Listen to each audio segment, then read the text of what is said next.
These Liberals continue to inflict their out-of-control spending on consultants. Last year alone, over $20 billion on well-connected Liberal insiders getting contracts. And this year, I think the number said that it's going to go as high as $25 billion. Why won't they put Canadians first? Instead of asking young people to make sacrifices, why won't they cut out their well-connected friends, put Canadians first, and deliver a budget that Canadians can actually afford?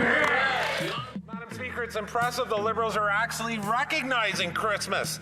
Canadians are being asked to pull the wagon through the mud while Liberal cronies ride comfortably on top. The government isn't worried about families lining up at food banks. They're too busy lining the pockets of insiders. They're not bothered with cutting home prices. They're too focused on cutting checks to bumbling bureaucrats.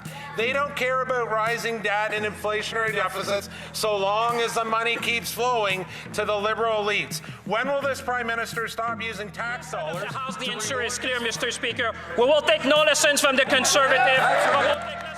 Spending. This is how we build the strongest economy in the G7. Tomorrow's budget will empower Canadians because this is your country and we decide what comes next.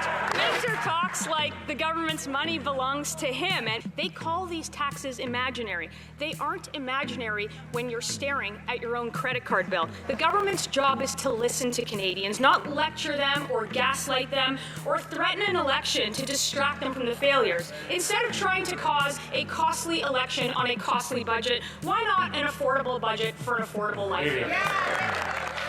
Don't lie, Mr. Speaker. The Liberals have sacrificed the future of young Canadians. The deficit is a massive $80 billion this year.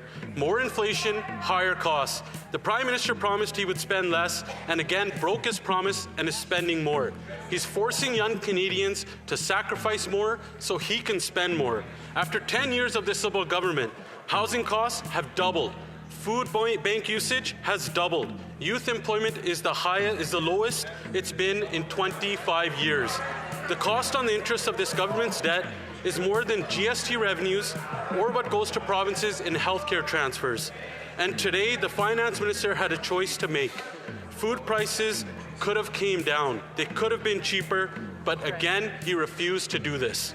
The Liberals kept in place their industrial carbon tax, their food packaging tax, the clean fuel standard, and added $18 billion of inflationary fuel to the fire.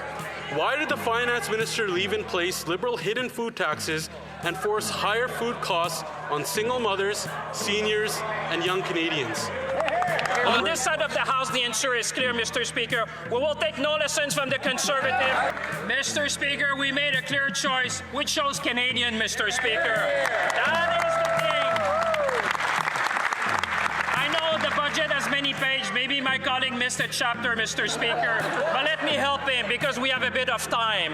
Mr. Speaker, we made the choice to invest in Canadians. We made the choice to protect and build our communities. We made the choice to invest in our young people. We made the choice to invest in our worker. We made the choice to invest in housing. We made the choice to invest in infrastructure. We made the choice to invest in productivity and competitiveness. We made the choice to invest in our defense, Mr. Speaker. And I hope that they will see and their concern will be watching. Will they make the choice to invest in Canadians as well? On this side of the House, the answer is clear, Mr. Speaker. We will take no lessons from the Conservative, but we'll take lessons from history.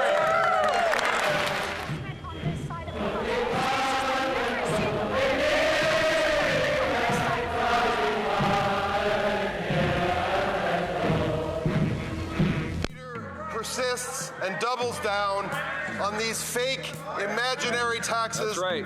He says it's imaginary, but it's in his budget.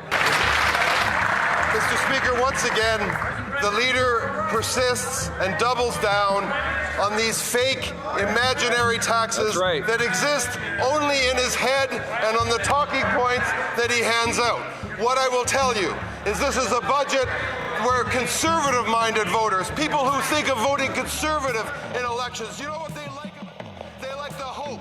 They like the ambition. They like the economic growth. They like bringing this country together from coast to coast to invest in our potential, to invest in our young people, and to grow this country to be the best in the G7, Mr. Speaker. That's what they like. the Opposition. Mr. Speaker, he says it's imaginary, but it's in his budget. Does that mean the budget is a fictional document? Here it is on page 106, strengthening the industrial.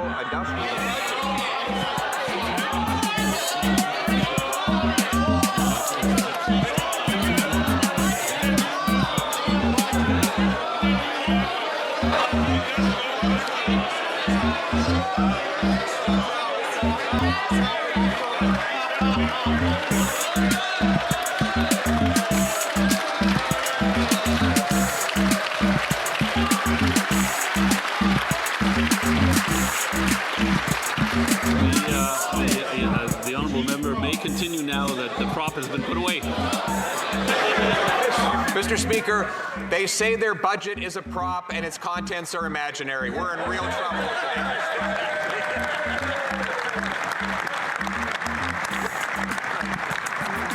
Homes take steel, they take aluminum, they take concrete and cement and glass. The industrial carbon tax drives all those things up with our youth unable to afford homes. Why don't they get rid of this tax so that we can bring down the cost of housing? The Honourable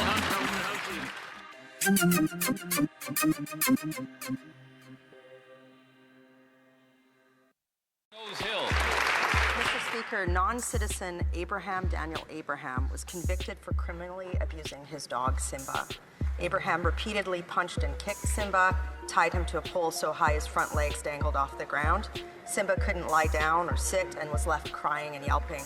Yet Abraham remains in Canada with no deportation guarantee. That's disgusting.